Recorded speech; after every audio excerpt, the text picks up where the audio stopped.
दोन सकाळ अशा होत्या, त्यातली एक सकाळ ही महाराष्ट्राला त्यांच्या कृतीने धक्का देणारी होती आणि दुसरी सकाळ ही महाराष्ट्राला चटका देणारी होती, अंतःकरणाला चटका देणारी होती.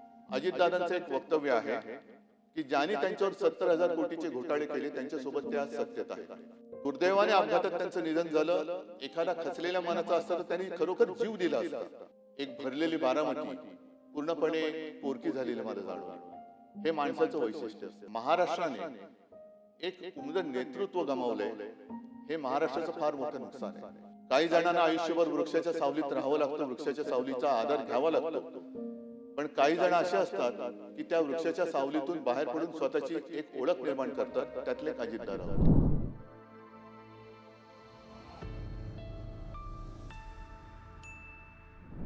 दिग्मूढ अवस्थेमध्ये आहोत. आजपर्यंत नेहमी सभागृहात दिसणारे आपल्याला सर्वांनाच आपले वाटणारे अजितदादा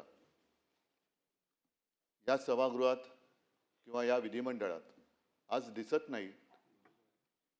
ही खंत आपल्या सगळ्यांच्या मनात आहे. माणसं येतात, माणसं जातात. माणसं असताना त्यांचं महत्त्व कधी कळत नाही आणि ती नसतात त्यावेळेला त्यांचं महत्त्व कळून काही उपयोग होत नसतो.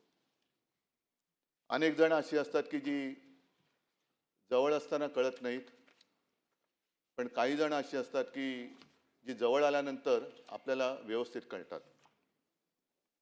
या विधिमंडळामध्ये अनेकांच्या राजकीय कारकिर्दीची सुरुवात अजितदादांच्या बरोबरीनेच झाली असेल. काळ एकच आहे. साहजिकच आहे. विशेषतः माझ्या कारकिर्दीची सुरुवात ही अजितदादांच्या पक्षाच्या आणि त्यांच्या विचारधारणेच्या विरोधातली होती. आम्ही कधी एकत्र येऊ असं ध्यानीमनी सुद्धा वाटलं नव्हतं.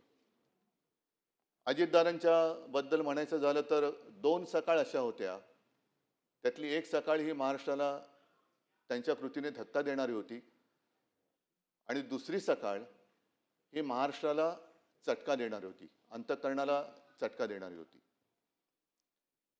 आम्ही कधी एकत्र येऊ असं आम्हाला वाटलं नव्हतं. हे जे मी आपल्याला सांगितलं त्यावेळेला साहजिकच आहे, दोन्ही पक्ष हे राजकीयदृष्ट्या एकमेकाच्या विरोधात होते.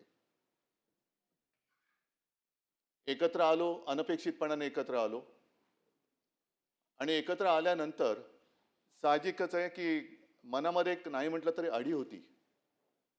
त्याच्या आधीची सकाळ मी आपल्याला सांगितली आणि त्याच्यानंतर ही व्यक्ती माझ्यासोबत. एकतर मला प्रशासनाचा अनुभव नव्हता. अचानक ह्या सभागृहात किंवा या विधिमंडळात आलो, तो मुख्यमंत्री म्हणून आलो. कामकाज कसं चालवायचं त्याच्यात सहकारी सगळे विरोधातले होते ते आहेत. अजितदादांसारखा एक सहकारी ज्यांनी एक धक्का दिला होता आणि आपल्यासोबत उपमुख्यमंत्री म्हणून बसणार, हे थोडंसं त्यावेळेला नाही म्हटलं तरी अनपेक्षित होतं. पण जसजसं कामकाज सुरू झालं तेव्हा मला कळलं आणि ती भावना आजही माझ्या मनात कायम आहे, ती नेहमी कायम राहील की अजितदादांसारखा एक भरोसेमंद, उत्तम, दिलदार केवळ सहकारीच नव्हे तर मित्र मी गमावला आता. शासकीय किंवा प्रशासकीय कामकाजामध्ये एक खंबीर मला पाठिंबा होता, आधार होता. कोणतीही गोष्ट काही एखादी कळली नाही तर अजितदादांबरोबर मी बोलायचो आणि एवढा विषयाचा सखोल अभ्यास करणारा सहकारी किंवा लोकप्रतिनिधी अभावानेच आढळेल आज सुद्धा. त्यांचं वैशिष्ट्य म्हणजे ते 6 वेळा उपमुख्यमंत्री होते हे तर आहेच, पण विशेष म्हणजे एका मोठ्या वृक्षाच्या सावलीतून बाहेर पडून स्वतःची ओळख निर्माण करणं हे फार अवघड असतं. काही जणांना आयुष्यभर वृक्षाच्या सावलीत राहावं लागतं, वृक्षाच्या सावलीचा आधार घ्यावा लागतो. पण काही जण असे असतात की त्या वृक्षाच्या सावलीतून बाहेर पडून स्वतःची एक ओळख निर्माण करतात. त्यातले एक अजितदादा होते.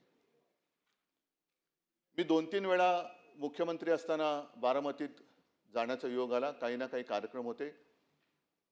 शेवटी जेव्हा गेलो होतो तेव्हा अजितदादा माझ्यासोबत मुंबईपासून त्या पूर्ण कार्यक्रम होत होते आणि तो काळ असा होता की माझ्या तब्येतीची तक्रार होत होती, म्हणजे मला उभं राहणं सुद्धा शक्य होत नव्हतं. तेव्हा अजितदादा मुद्दामून माझ्यासोबत आले होते आणि संपूर्ण रस्त्याने फिरताना मोठ्या उत्साहात बारामतीचा केलेला कायापालट ते मला दाखवत होते. इकडे पहिलं काय होतं, आता मी काय केलं, आणि हे सगळं बघणं हे अचंबित करणारं होतं. कारण बारामतीत त्याआधी मला तसं जाणं जाणं काही झालेलं नव्हतं. ते सगळे रस्ते असतील, मोठ्या संस्था असतील, मग विद्यालय असतील, अनेक अनेक गोष्टी अजितदादा मला उत्साहाने दाखवत होते की CM साहेब हे एक त्यांचं वैशिष्ट्य, प्रोटोकॉल पाळणं. CM साहेब हे अमुक अमुक इकडे होतं, हे आम्ही असं केलं. आणि तीच बारामती ज्या वेळेला ही दुर्घटना घडली आणि मध्यरात्रीच्या सुमारास मी तिकडे सहकुटुंब गेलो, तेव्हा ती बारामती पोरकी झालेली मला वाटली. निशब्द तर होतीच, मध्यरात्र तर झालेली होतीच, पण त्यावेळेला अशी आनंदाने एक भरलेली बारामती पूर्णपणे पोरकी झालेली मला जाणवली. हे माणसाचं वैशिष्ट्य असतं.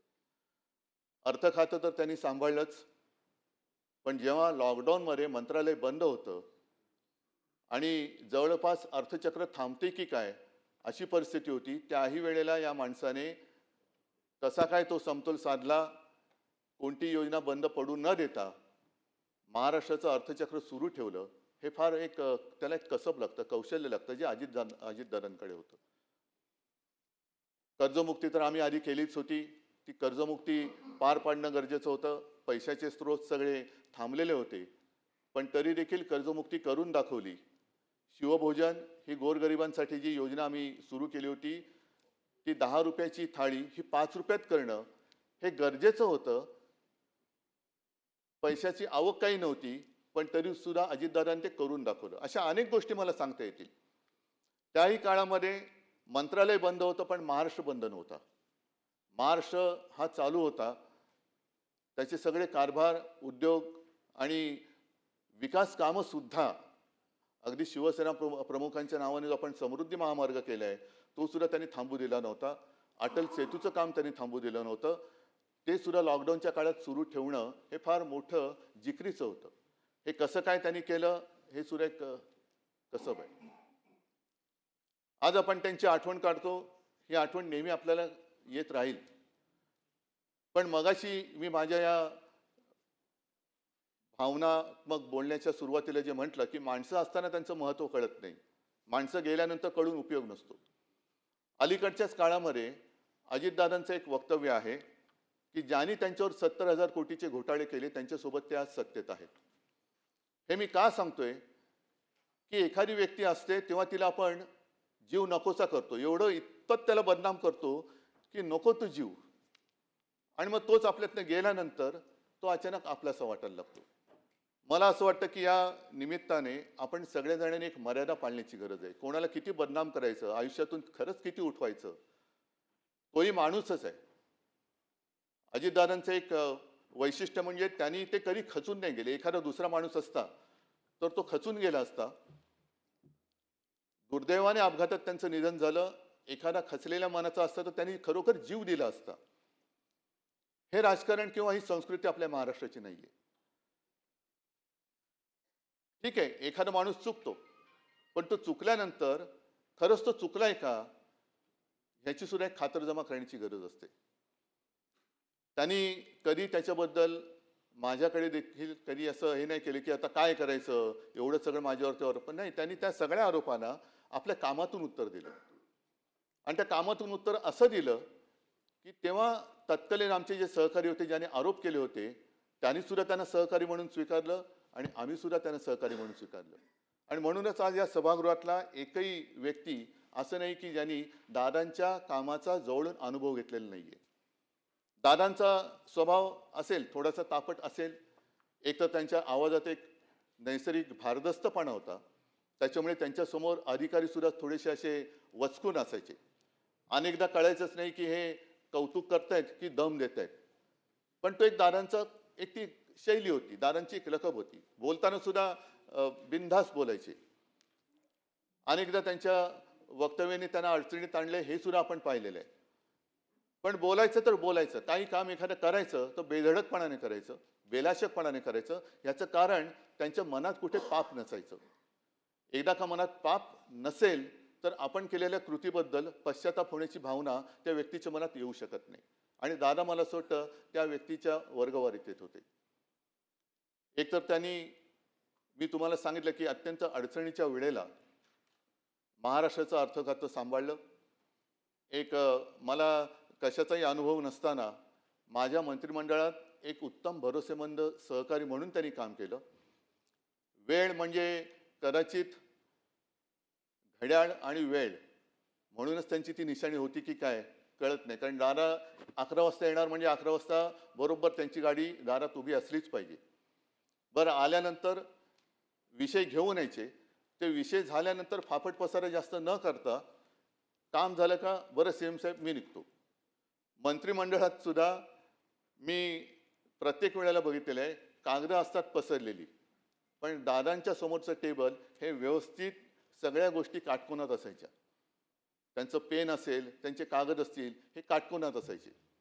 आणि हे मी का सांगतोय आवर्जून, कारण ही सवय शिवसेना प्रमुखांना सुद्धा होती. आणि त्यांच्याबद्दल म्हणजे शिवसेना प्रमुखांबद्दल प्रमोद नवलकर जे बोलले होते ते मला या निमित्ताने आठवते की माणूस कसा शिस्तीचा असतो. तर म्हणजे तुम्हाला असं वाटेल की विषय काय आणि बोलतायत काय, पण काटकोनामध्ये सगळ्या गोष्टी असणं, सगळ्या गोष्टी स्वच्छ पाहिजे. एखादी गोष्ट जरा तिरकी तारपी असली का ते व्यवस्थित लावली गेली पाहिजे. ही एकदा शिस्त लागली का मग कारभार सुद्धा त्या शिस्तीने केला जातो. आपण जर का सगळं काही पसरलेलं आहे, मग कुठला कागद कुठे गेलेला आहे, कशाचा कशाला पायपोस कोणामध्ये नाही, तर कामकाज सुद्धा तसं होऊ शकत नाही.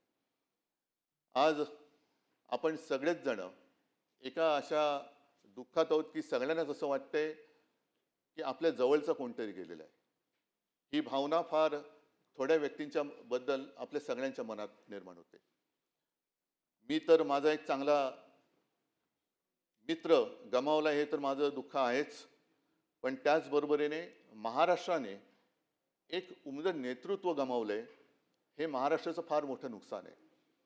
आणि असं का होतं कोणास ठाऊक. गेल्या काही वर्षांमध्ये ज्यांच्याकडनं काही अपेक्षा महाराष्ट्राने केल्या होत्या, मग ते प्रमोद महाजन असतील, गोपीनाथ मुंडे असतील, अगदी आर आबा असतील आणि आता अजितदादा असतील, की काही करण्याच्या एका पातळीपर्यंत ते जातात काय, महाराष्ट्र त्यांच्याकडनं अपेक्षा करतो काय आणि अचानक ते आपल्यातून निघून जातात काय.